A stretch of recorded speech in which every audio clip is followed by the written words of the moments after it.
अस्सलाम वालेकुम। आज का हमारा टॉपिक वुड ऐश के बारे में है कि किस तरह हम वुड ऐश को अपने घर में यूज़ कर सकते हैं, यानी लकड़ियों की राख को।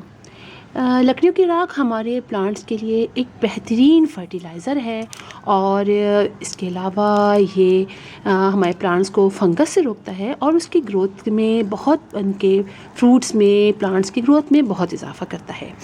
और मुझे राख तो मिलती नहीं है, हमारे यहाँ राख मिलना, लकड़ियों की राख बहुत मसला होता है।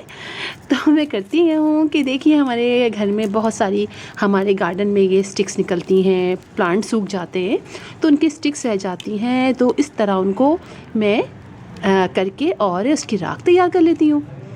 तो आज मैं यही बना के अपने प्लांट्स को मैं डालने जा रही हूँ, इसलिए कि पहले वाली तो ख़त्म हो गई है। तो ये मेरा डब्बा है, इसके अंदर मैं इस तरह की जो स्टिक्स वगैरह हैं वो डाल के और फिर मैं उसको राख बना लेती हूँ। तो जब मैं ये राख बना लूँगी तो फिर मैं आपको दिखाऊँगी ठंडा करके, फिर हम इसको यूज़ करेंगे। ये हमारी प्लांट्स को, जो मैं बता रही थी कि फंगस से रोकता है, उनकी ग्रोथ को में इजाफ़ा करता है, यानी एक बेहतरीन किस्म का फर्टिलाइज़र भी है, आप समझिए, कीड़ों से बचाता है और बहुत सारे इसके बेनिफिट्स हैं। तो चलिए पहले मैं इसको ठंडा करती हूँ, फिर मैं आपसे दोबारा मिलूँगी इसको ठंडा करने के बाद। तो जनाब देखिए, अब हमारी लकड़ियाँ जल चुकी हैं और ये ख़ुद ही ठंडी भी हो गई हैं। और अब हमें करना क्या है, हमें करना ये है कि हमें इन्हें छान लेना है। इसलिए कि देखिए अभी भी कुछ कुछ स्टिक्स इसमें रह गई हैं और बाकी जल गई हैं। तो उसके लिए मैंने एक छलनी ले ली है और ये एक पॉट ले लिया है और इसकी राख हम इसमें गिरा देते हैं और हम फिर इसको छान लेंगे। चलिए ये हो गया, चलिए ये ले लिया हमने और अब हम इसको छान लेंगे। तो जो मोटे मोटे पीसेस होंगे वो हम हटा देंगे और जो नीचे मिलेगी वो हमें एक बेहतरीन किस्म की राख मिलेगी। इसमें थोड़े से मोटे पीस भी आ गए, कोई बात नहीं है, ये हमारी छल गई छलनी से। आइए देखिए ये हमारी आ गई है राख, देख रहे हैं आप, थोड़े से इसमें मोटे पीसेस हैं, कोई बात नहीं है, हम इसको ऐसे कर लेते हैं। चलें, ये देखिए ये हमारी राख है और ये राख हमारी प्लांट्स के लिए बहुत बेहतरीन है। अच्छा, ये राख के अंदर पता है क्या होता है, इस राख के अंदर होता है कैल्शियम और पोटेशियम, जो हमारे प्लांट्स के लिए बहुत ज़रूरी है। हमारे बहुत सारे प्लांट्स जो उनको बहुत ज़्यादा रिक्वायरमेंट होती है पोटेशियम और कैल्शियम की, उनके लिए बहुत फ़ायदेमंद है। मैं आपको दिखाऊं, मेरा एक प्लांट है, रोज़ प्लांट, जिसमें मैंने वीडियो भी अपलोड की थी, बहुत ज़्यादा ख़राब हो गया था गर्मियों में, और इंग्लिश रोज़ के तो कुछ प्लांट्स ठीक हो गए और जो हमारा देसी रोज़ है, इसका प्लांट मेरा तकरीबन पूरा ही सूख गया था और पतली पतली सी एक दो इसमें स्टिक रह गई थी। और मैं आपको दिखाती हूँ ऐसे करके, और आप यकीन जानिए जब ये ठीक हुआ और इसमें देखें ये फ्लावर भी निकला है, तो मैंने इसके अंदर इसी का इस्तेमाल किया था। मैंने बताया भी था कि मैंने इसके अंदर वुड ऐश का इस्तेमाल किया था, यानी ये राख डाली थी और भी 2-3 चीज़ें डाली थी। और जब इसमें फ्लावर निकला तो आप यकीन जानिए मुझे इतनी खुशी हुई, इसलिए कि देसी चीज़ तो देसी होती है ना। तो ये हमारी देसी फ्लावर रोज़ का फ्लावर है और इतनी खुशबू आती है, और जब ठीक हुआ तो मुझे बड़ी खुशी हुई। तो इसके अंदर भी, इसे पॉट के लिहाज से, हम इसके अंदर राख ऐसे डाल भी सकते हैं और फिर गुड़ाई भी कर सकते हैं, लेकिन अगर ऊपर डाल देंगे तो ये होगा कि आहिस्ता आहिस्ता पानी डलता रहेगा और हमारे अंदर, इसके अंदर ये शामिल होता रहेगा आहिस्ता आहिस्ता करके हमारे प्लांट्स के अंदर, और हमारे फ्लावर्स भी आहिस्ता आहिस्ता बड़े होने शुरू हो जाएंगे। अभी तो ये पहला निकला है इंशाल्लाह, अभी एक और निकला था पहले, वो ज़रा छोटा था, लेकिन अब सेकंड जो निकला है वो काफ़ी माशाल्लाह से बड़ा निकला है और इसकी ग्रोथ भी अब स्टार्ट हो गई है, छोटे छोटे लीव्स भी निकलने शुरू हो गए हैं। तो चले, ये तो हुआ वुड ऐश का कितना ज़बरदस्त काम।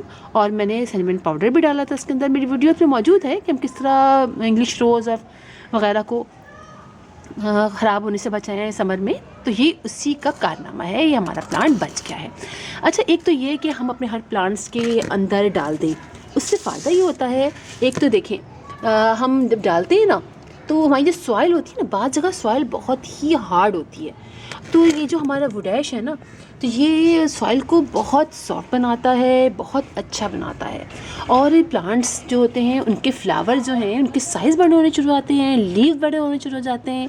और आप मेरा ये देखिए, मेरा ये प्लांट बहुत छोटा सा था, इसके लीव भी ख़राब हो गए थे, एक लिफा प्लांट ये, और इसके लीव्स अब देखिए बड़े होने शुरू हो गए हैं, आहिस्ता आहिस्ता इसके लीव बड़े होते जा रहे हैं। मैंने इसके अंदर वुड ऐश का ही इस्तेमाल किया था, तो अब देखिए कितना अच्छा इफ़ेक्ट पड़ता है इसका, मतलब इसका वो पड़ता है, फ़ायदा होता है कि हमारे फ्लावर्स भी ज़्यादा निकलते हैं, बड़े साइज़ के निकलते हैं, और लीव भी बड़े हो जाते हैं, सॉइल जो है वो बहुत अच्छी हो जाती है। अगर इसके अलावा ये भी होता है कि जैसे मेरी ये जो प्लांट है ना, रोज़ प्लांट, इसके अंदर ये यहाँ पर ब्लैक होना है, जैसे ये ब्लैक हुआ है ना, देखिए ये एक पैर पूरा ब्लैक हो ही गया, लेकिन जो बकिया है वो बच गया है। जैसे ये ग्रीन सा हो, पहले ग्रीन सा होता है, फिर ये ब्लैक होना शुरू हो जाता है, तो ये ब्लैक सा होने लगे ना, उससे पहले आप इसको लीजिए, और मुझे उसका ख्याल नहीं आया, उस पर ऐसे आप डाल भी दीजिए, जैसे ये इससे ना इन सब पे डाल दीजिए, तो जो फंगस लगना शुरू होता है ना, ये ख़त्म हो जाता है। ये भी मैंने करके देखा था, तो बहुत फ़ायदा इसका हुआ। इसके अलावा कीड़े वगैरह जब लग जाते हैं ना, तो कीड़े वगैरह लग जाएँ तो लग जाते हैं, तो अगर आप उसको ऐसे स्प्रे कर दें, जैसे ये ना हमने ये डाल दिया इस तरह से, क्रिसेंथेमम पे भी आप ऐसे कर सकते हैं, क्योंकि गुलदाउदी है उसमें भी अक्सर कीड़े लग जाते हैं, और उस पर भी आप ऐसे कर दें ना, तो ये से फ़ायदा ये होता है कि कीड़े ख़त्म हो जाते हैं। अच्छा, इसको आपने जल्दी जल्दी नहीं करना है, समझे। अगर आपने राख डालनी है तो आप 15 डेज़ बाद डालिए, जल्दी जल्दी नहीं डालिए, 15 डेज़ बाद पॉट के लिहाज से। जैसे कि ये मेरा 8 इंच का पॉट है, इस 8 इंच के पॉट में 1 टीस्पून काफ़ी होगा, 1 टीस्पून डाल दीजिए आप, और फिर अगले 15 डेज़ बाद फिर आप 1 टीस्पून डाल दीजिए।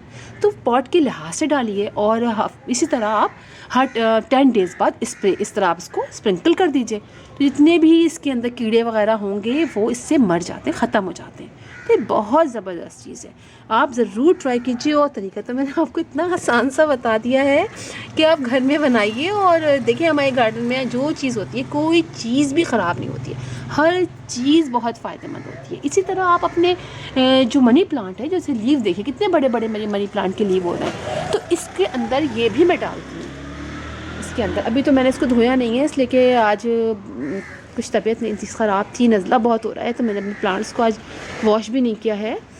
तो देखिए आप, तो इसके अंदर से लीव बड़े हो जाते हैं, तो आप ज़रूर ट्राई कीजिए, आप इसको डालिए, और आप देखेंगे इसके फ़ायदे, आप खुद देखेंगे तो आपको पता चलेगा कि कितनी ज़बरदस्त चीज़ें हैं। इसका फ़ायदा आपको खुद इस्तेमाल करने के बाद होगा। तो फिर इंशाअल्लाह आपसे मुलाकात होगी किसी और वीडियो में, किसी और टॉपिक के साथ। तब तक के लिए अल्लाह हाफ़िज़।